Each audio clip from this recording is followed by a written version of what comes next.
Aurora marched through gloomy meadows, down to a dusty plain, searching high and low for the sun and moon, despairing as she came. But just when she was certain her quest was hopeless, she was done. The path twisted to reveal. No, not the sun. Be patient, child. We have only begun.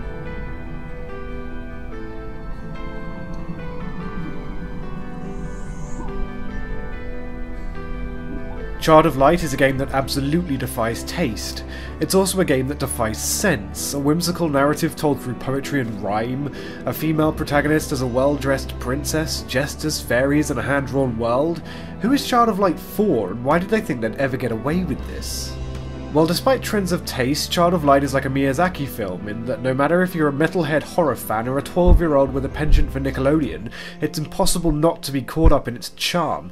Even I, someone who loathes Disney and couldn't possibly sit through the entirety of Frozen, found myself taken aback by Ubisoft Montreal's use of the UbiArt framework, previously dedicated to Rayman games. It's a turn-based strategy game, again, a pretty unpopular mechanic in RPGs from the past few years, and although on paper an impossibly marketable formula, the strength of its mechanics and pacing carry this fairy tale adventure from the 8 or so hours your $11.99 is going to get you. Taking place in 1895 Austria, you play as Aurora, who due to illness falls in a deep sleep, waking up in Lemuria, the game's RPG world.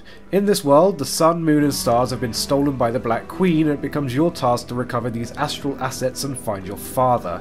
It all sounds a bit silly, but then fairy tales often do.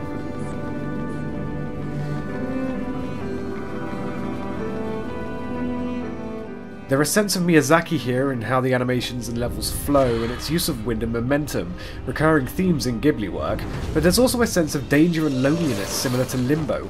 Although not an anime in its style explicitly, you can certainly see where and when the developers have paid homage to the greats.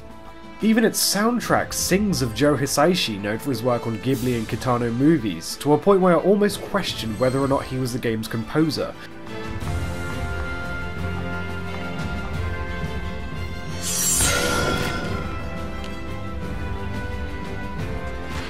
The team creating Child of Light features many of the key players behind Far Cry 3, and it really eludes the perception that developers are slaves to their publishers, with Child of Light clearly a labour of love. Moving on from the romance, Child of Light is mechanically a surprisingly hardcore game, featuring a battle system similar to classical Final Fantasy games, with a similar active time system, except joined with you on your journey is a firefly named Ignicholas, who controlled on the PS4 with the right thumbstick can stun enemies and heal your allies. This means that, although certain characters are able to cast a slowing ability, Ignicholas can stun one enemy at a time, slowing their period towards casting. But this deplenishes and you'll need to move him onto energizing orbs on the map to regenerate it. This means there's a toss-up between limited healing of your allies from Ignicholas and necessarily slowing down the enemy, a central mechanic of combat strategy since different abilities have different casting times as an extension of the active time battle system. For instance, striking an enemy once he's in the casting time bar will interrupt his cast or attack and send him back in the timeline. Therefore, it can be beneficial to slow his progress once in the casting time bar in order to get a strike on him before he's able to hit.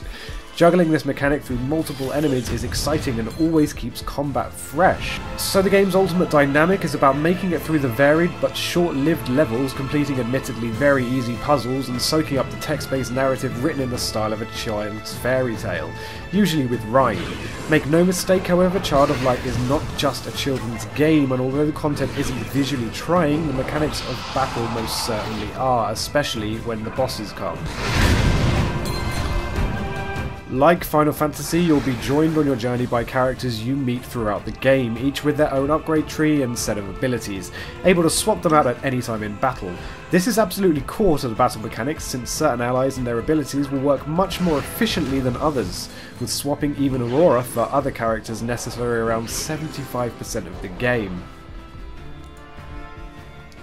As an example, although weak, Rubella can heal your allies and use a very fast casting called Tumble to knock back enemy casts, whereas the wizard can strike targets very hard but only has so much mana and no support abilities.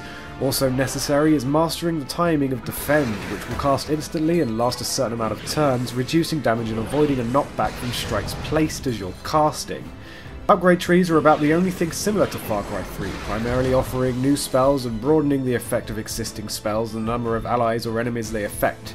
You level pretty quickly in Child of Light, but as you grow more powerful, the fights become more complicated with more enemies and more allies. Another interesting mechanic is the Oculi system, whereby gems are applied to 3 slots per character, offering buffs of damage types pertaining to the elements, lightning, water, fire, etc., or defense buffs and plus strength and things like that. You can combine 3 of the same Oculi to make a stronger one, or a few different ones to create more obscure Oculi. Using these properly is important because enemies are all weak to certain elements, so applying the right Oculi to the right character's playstyle is key to success. It's easy to throw around the idea that Child of Light is art in games, but I don't think that's really the case. All games are art and they're all created by artists. Sometimes publishers and shareholders want very specific things, but at other times, as in the case of Child of Light, resources are freed up to let the artist paint whatever they want. To that tune, Child of Light is a real gamer's game. It's not there to please shareholders, and at $11.99 it's a low-risk sell all round. Mechanically, it's completely sound. It's charming, well-paced, and packs a lot of content into the $11.99 it'll set you back, and I can easily recommend it to anyone from the most rugged of manly men to the youngest of gamers. So long as you're into your turn-based strategy games, you'll easily appreciate what Ubisoft Montreal have created here. Sure, you might find yourself skipping a few battles from time to time due to how hands-on they are compared to other turn-based games, and they take a little bit of time, but the only real criticism of Child of Light I can offer under its $11.99 price tag is that the enemy varieties, although changing zone to zone, sort of run short, other than changes in elemental weakness.